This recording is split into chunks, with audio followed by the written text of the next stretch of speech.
Salam, selamat pagi Bapak dan Ibu yang dikasihi Tuhan. Sungguh luar biasa penyertaan Tuhan pada pagi hari ini, tanggal 31 Oktober 2024. Kita semua boleh diberkati dengan hari yang baru. Tentu banyak yang sudah kita rencanakan untuk kita lakukan pada hari ini, namun sebelum kita memulai segala aktivitas kita, mari kita bekali rohani kita dengan firman Tuhan, sesuai dengan puji dan janji. Sebelum kita membaca dan merenungi firman Tuhan, mari kita satu di dalam doa. Ya Tuhan kami yang Maha Kasih, pada hari ini kami kembali datang, kami mensyukuri Tuhan telah menyertai tidur kami, memberi kami pemulihan, dan pada pagi hari ini kami boleh bangun dengan tubuh yang segar, menyambut hari Tuhan yang baru. Sebelum kami memulai segala aktivitas kami hendak membaca dan merenungkan firman-Mu. Kami mohon kuasa Roh Kudus menyertai hati dan pikiran kami, sehingga firman-Mu dapat kami pahami dengan baik, dan boleh kami renungkan bersama, dan dapat menjadi panduan dalam kehidupan kami untuk tetap taat dan setia kepadamu. Dalam nama Tuhan Yesus Kristus kami berdoa. Amin.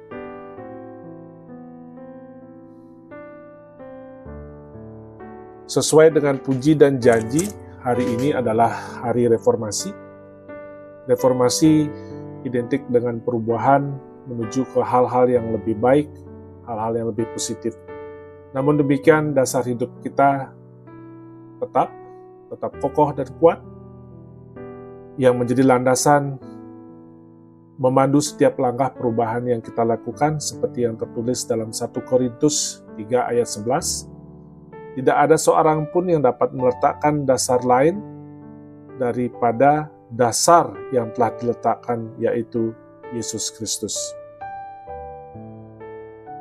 Untuk bacaan kita pada hari ini sesuai dengan puji dan janji, diambil dari Mazmur 20 ayat 8 yang berbunyi demikian. Orang ini memegahkan kereta dan orang itu memegahkan kuda, tetapi kita bermegah dalam nama Tuhan Allah kita. Ayat kedua diambil dari Kisah Para Rasul 4 ayat 12. Keselamatan tidak ada dalam siapapun juga selain di dalam Dia. Sebab di bawah kolong langit tidak ada nama lain yang diberikan kepada manusia yang olehnya kita dapat diselamatkan. Renungan kita pada pagi hari ini dari Janji Hidup dengan tema Bukan Sembarang Nama. Jika kita bertemu seseorang dengan nama Yohanes, David, Lukas, Daniel, dan Thomas, kita pasti mengira bahwa itu adalah orang Kristen, meskipun dalam masa-masa sekarang itu tidak selalu benar. Di daerah yang satu, banyak orang Kristen yang memberikan nama anaknya Yohanes, sementara di daerah yang lain, banyak orang Kristen yang memberikan nama anaknya Thomas. Yang pasti, setiap orang tua memberikan nama kepada anaknya dengan sebuah harapan atau sebagai pengingat. Seperti saya, nama saya Made Setiadi.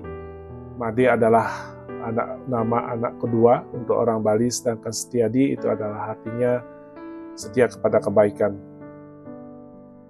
Tidak ada orang tua yang sembarang memberikan nama kepada anaknya. Kisah Para Rasul 4 ayat 12 mengingatkan kepada kita bahwa nama Yesus berkuasa. Petrus dan Yohanes dibebaskan dari tahanan setelah mereka dengan berani menyatakan bahwa orang yang pincang disembuhkan oleh kuasa dari Yesus. Oleh karena itu, bukan hanya nama kita, tetapi nama Yesus juga bukan sembarang nama. Di dalam nama Yesus ada kuasa, karena memiliki arti Allah menyelamatkan. Martin Luther memakukan 95 tesis di pintu gereja Wittenberg pada tanggal 31 Oktober 1517. Sehingga kita hari ini setiap orang Kristen merayakan hari reformasi gereja. Hari ketika kita melihat dengan jelas bahwa kasih Allah itu nyata berkuasa bagi manusia berdosa melalui pengorbanan Yesus di atas kayu salib. Keselamatan adalah anugerah yang kita terima di dalam Yesus Kristus.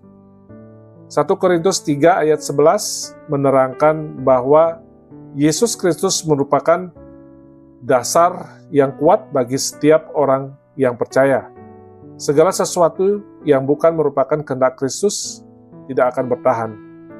Senada dengan itu, pemazmur di dalam doanya mengungkapkan bangsa-bangsa lain yang memegahkan kereta serta kudanya itu rebah dan jatuh, tetapi bangsa Israel yang bermegah di dalam nama Tuhan bangun berdiri dan tetap tegak. Nama Tuhan bukan sembarang nama. Percayalah ada kuasa di dalam nama Tuhan Yesus Kristus, sehingga kita tak jemu-jemu berdoa di dalam namanya. Kuasa Allah dan kasih-Nya jauh lebih hebat daripada kuasa apapun, karena Dialah Sang Pencipta dan kita ciptaannya.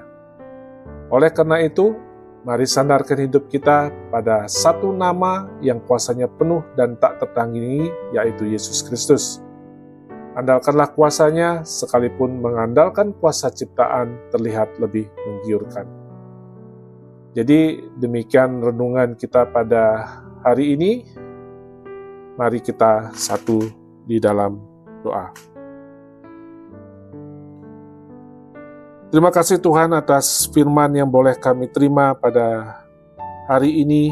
Kiranya firman-Mu itu dapat selalu hidup dalam diri kami dan mengeramai dan menerangi segala langkah kami untuk selalu menjadi anak-anak yang taat dan berkenan kepadamu, di mana setiap kami dalam segala perkataan dan perbuatan kami mencerminkan Tuhan dan demi kemuliaan bagi nama-Mu.